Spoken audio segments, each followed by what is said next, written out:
Bismillahirrahmanirrahim. Assalamualaikum warahmatullahi wabarakatuh.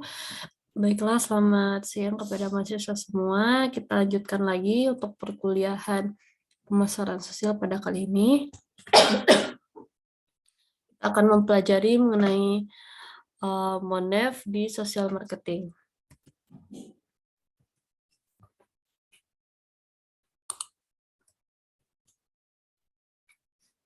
Nah, oke. Sebelumnya kita flashback dulu seperti apa tahapan dalam pelaksanaan program di social marketing. Nah, yang pertama ada problem description. Jadi memang kita lihat seperti apa problem yang ada di lingkungan atau di suatu kelompok masyarakat. Nah, jadi memang dengan problem description ini dan serta analisis tentu nanti akan membantu kita dalam mendesain atau memutuskan nanti seperti apa social marketing yang akan kita laksanakan. Lalu juga akan membantu kita juga untuk mencapai atau menentukan nanti seperti apa goals yang akan kita tuju dengan program social marketing ini. Lalu pada tahap ini kita akan melaksanakan yang pertama state your health or safety problem and the groups it affects. Kita identifikasi atau kita ketahui dulu seperti apa problem dari sebuah grup mengenai terhadap kondisi dari grup tersebut. Lalu juga identify factors that contribute to the problem. Kita akan melihat problem serta kita analisis faktor-faktor apa saja yang mempengaruhi permasalahan tersebut. Lalu kita bisa membuat list seperti apa potensial target audience kita, lalu ada secondary audience, serta bagaimana nanti perubahan behavior-nya. Nah, lalu ada summary of any existing data about the problem, audience, and behavior. Lalu ada models of behavior change that may apply. Jadi kita bisa buat seperti apa model behavior change yang akan kita bisa gunakan. Lalu previous efforts to address the problem, best practice or lessons learned from other programs that may be similar.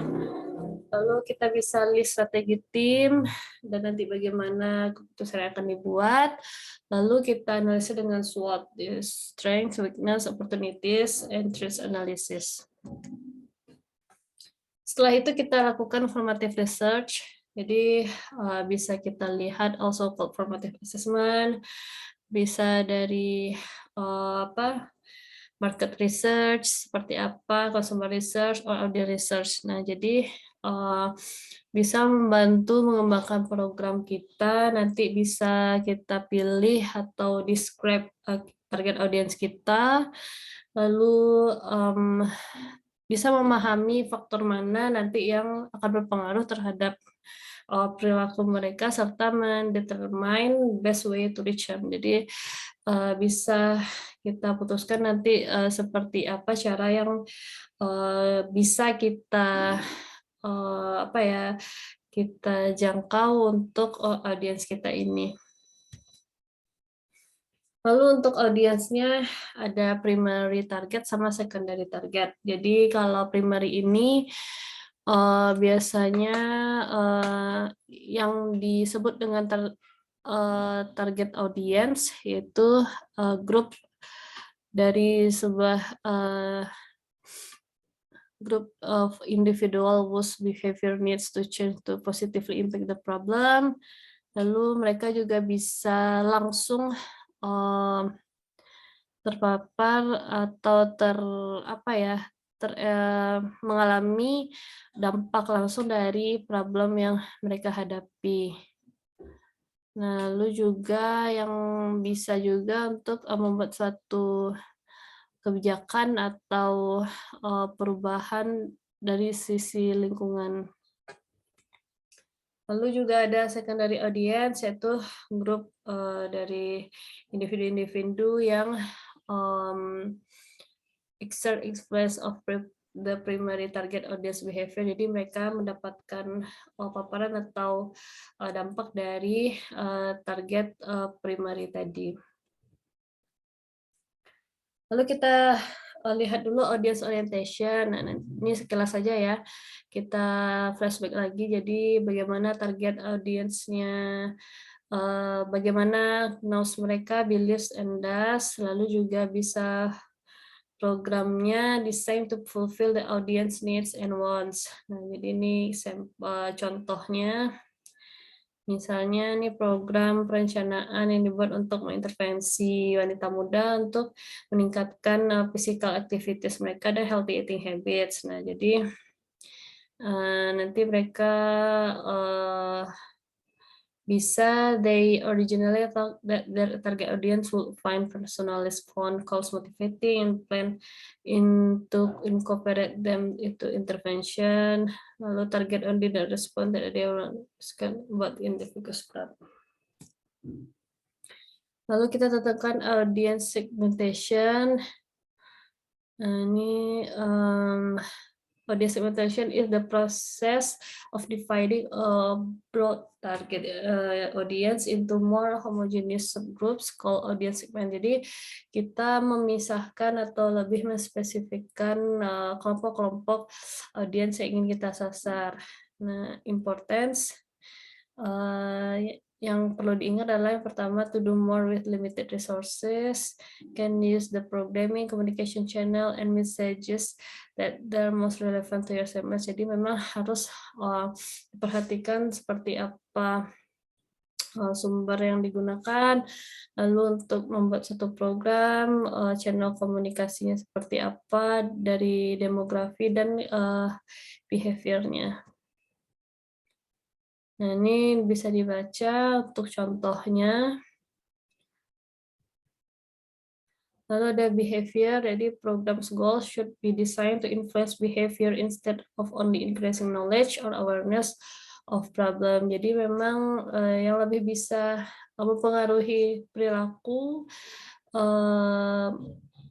dibandingkan jika hanya untuk meningkatkan pengetahuan saja. Jadi memang harus ada efek untuk mempengaruhi perilaku kelompok dan terutama individu. Nah, jadi kita harus tahu dulu seperti apa behavior dari audiens yang akan kita tuju. Jadi ideal behaviors-nya itu seperti apa, lalu reasonable steps to move the audience from the current behavior towards the ideal behavior. Jadi memang harus menggunakan step-step yang reasonable agar bisa audiens kita itu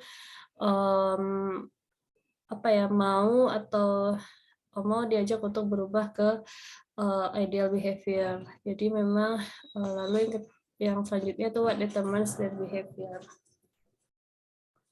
Nah, contohnya nanti bisa dibaca. Ada current behavior of target audience, ada recommended behavior-nya itu nanti seperti apa, lalu possible behavior change-nya. Jadi kita harus membuat suatu tahapan yang memungkinkan untuk perubahan suatu perilaku. Nah, ini contoh lain, misalnya ini broad behavior-nya, lalu specific behavior-nya. Jadi ini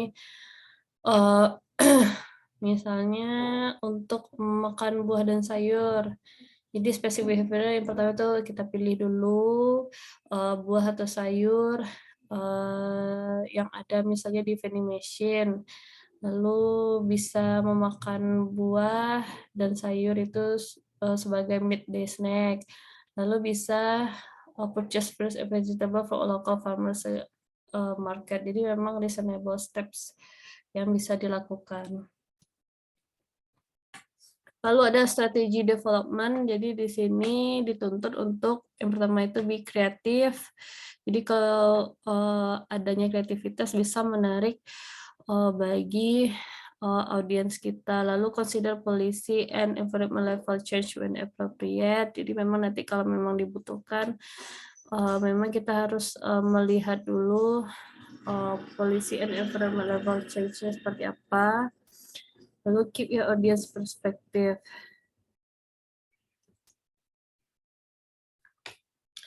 Lalu ada marketing mix dengan additional P. Jadi memang sebelumnya kita belajar mengenai ada 4P, ada 6P. Nah, jadi kita bisa lihat di sini ada produk, price, place, promotion ya. Lalu ada tambahannya polisi, partnership, public, politics. Nah, ini polisi dari adanya peraturan yang terkait dengan hukum dan regulasi yang mempengaruhi satu perilaku dari masyarakat itu sendiri. Nah, ini nanti kita bisa lihat atau kita bisa lihat juga bisa membuat satu strategi to influence the upstream behavior of policymaker and thus responsible to the environment. Jadi ini bisa dilakukan seperti yang upstream kemarin ya. Lalu ada partnership, jadi bisa the social marketing organization can change this program effectively by teaming up with other organization pursuing similar goals. Jadi memang kita bisa libatkan pihak-pihak terkait yang memang mempunyai tujuan yang sama dengan kita agar nanti lebih bisa untuk menjangkau atau mencapai tujuan-tujuan yang ingin kita kerjakan.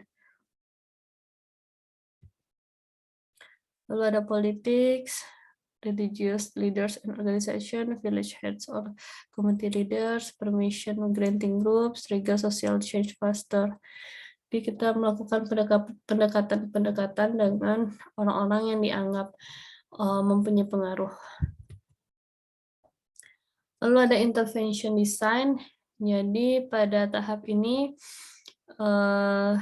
kita bisa membuat suatu planning dan bagaimana roles-nya. Kita bisa membuat intervention-nya dengan detail, lalu bisa melakukan tes dan revisi juga terhadap intervensi. Nah, untuk detailnya, partnerships of agreement with organizations or people, lalu new modified service will be offered, staff training, dan lainnya. Nah, untuk tahap implementing campaign serta monitoring, jadi pada tahap campaign progress itu the campaign is continuously monitored in order to determine whether the campaign objectives are being met. The message and associated service are effective at endorsing change and target audience, community is satisfied overall.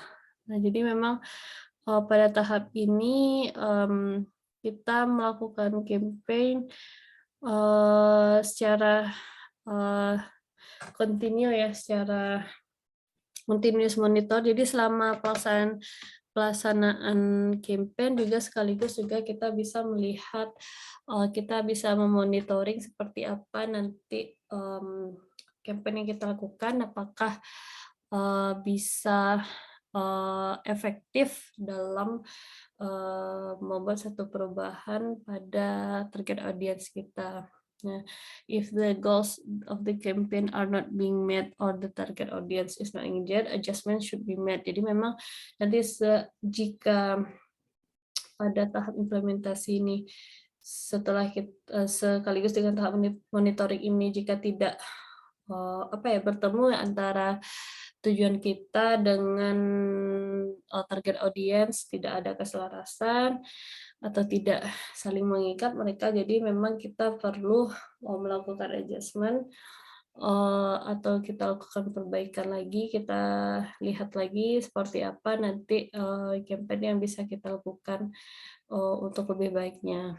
Nah, ini example of how to measure campaign progress. Kita lihat dari post-test, survey, satisfaction scales, ada focus group, dan juga interview with stakeholder.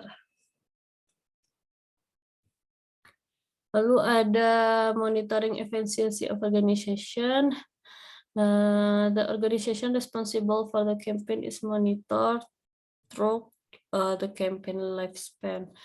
The goal is to ensure that the organization is efficiently performing its roles to increase, maintain the productivity and effectiveness of the campaign. Jadi memang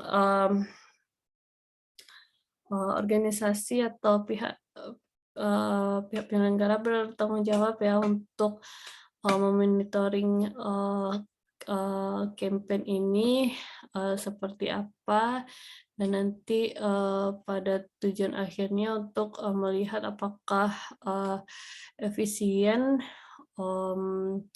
campaign yang dilakukan, untuk melihat apakah efisien campaign yang dilakukannya.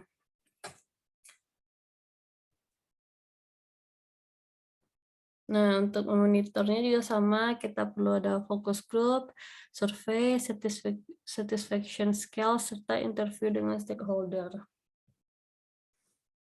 Lalu pada tahap evaluasi, nanti kita melihat apakah program yang kita jalankan terkait social marketing ini dapat berlangsung dengan baik.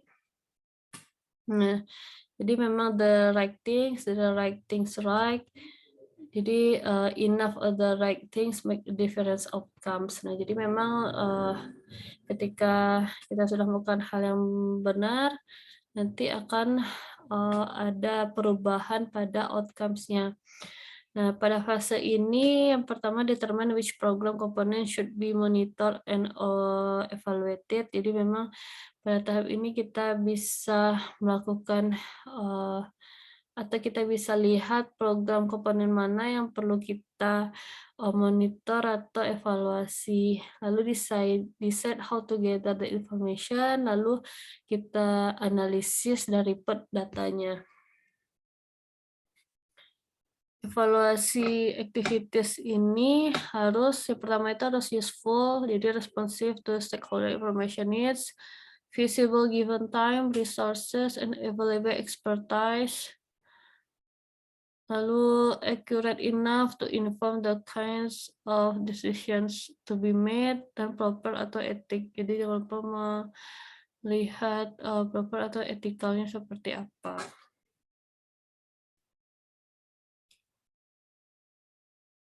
Nah, untuk evaluasi social marketing campaigns biasanya dilakukan dengan mixed method design seperti online survey atau follow up by focus group for greater insight and observation.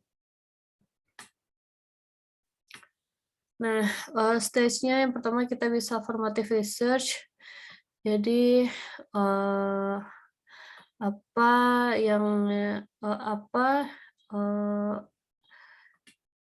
what affects target behavior ini seperti apa, seperti yang di awal tadi ya, what is the message, what is the predicted outcomes, lalu ada proses evaluation, nanti bagaimanakah pesannya bisa disampaikan, lalu jangan lupa untuk 4P yang di awal tadi, ada place, product, price, promotion. Place itu nanti materials are being disseminated, lalu bagaimana dengan untuk distribusi, lalu juga ada produknya bagaimana beliefs and behavior are changed, message understand atau apa yang dibutuhkan selanjutnya, lalu what are barriers to change, is the behavior inconvenient dan hard to do.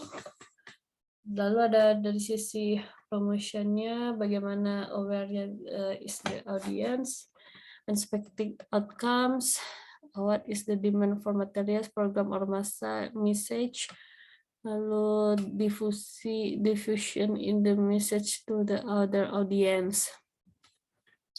Lalu yang ketiga ada message testing, jadi bagaimana responden merespon dari pesan yang kita sampaikan. Lalu outcome evaluation, jadi what are the behavioral effects of the message on audience, jadi bagaimana perubahan atau efek dari perilaku audiens kita yang sudah dari pesan yang kita sampaikan gitu.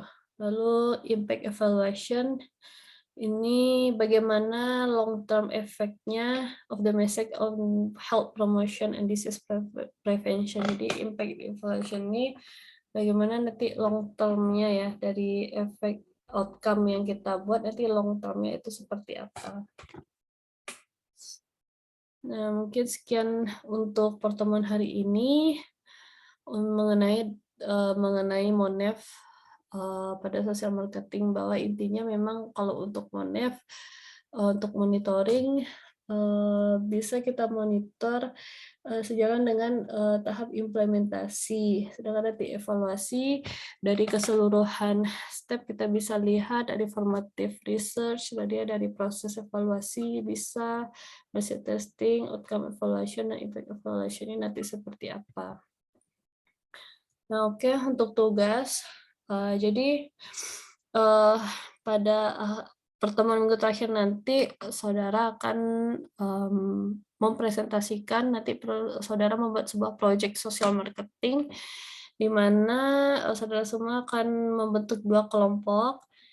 Ya, lalu saudara bisa memilih salah satu isu atau masalah atau fenomena terkait kesehatan masyarakat dengan melakukan intervensi dengan sebuah program pemasaran sosial. Boleh ya, baik mengenai apa misalnya bidang kesehatan ibu, remaja, anak-anak, atau bidang epidemiologi, atau kebiasaan tentang hidup bersih dan sehat. Boleh saudara tentukan saja yang mana. Yang dimulai dengan tahap analisis STP atau segmenting, targeting, positioning, hingga nanti pada tahap implementasi program. Jadi bagaimana nanti saudara bisa melakukan implementasi program terkait dengan isu-isu atau masalah atau fenomena terkait dengan kesehatan masyarakat. Nah, hasil proyek ini akan dipresentasikan di perkuliahan terakhir, yaitu hari Selasa, tanggal 7 Juni 2022. Jadi minggu depan di pertemuan terakhir, saudara-saudara yang 2 kelompok dibagi 2 kelompok dan akan mempresentasikan hasil proyeknya terkait dengan program pemasaran sosial ini. Baiklah, akhir kata kita cukupkan untuk pertemuan kali ini. Terima kasih atas perhatiannya. Wabillahi taufiq wal hidayah. Assalamualaikum warahmatullahi wabarakatuh.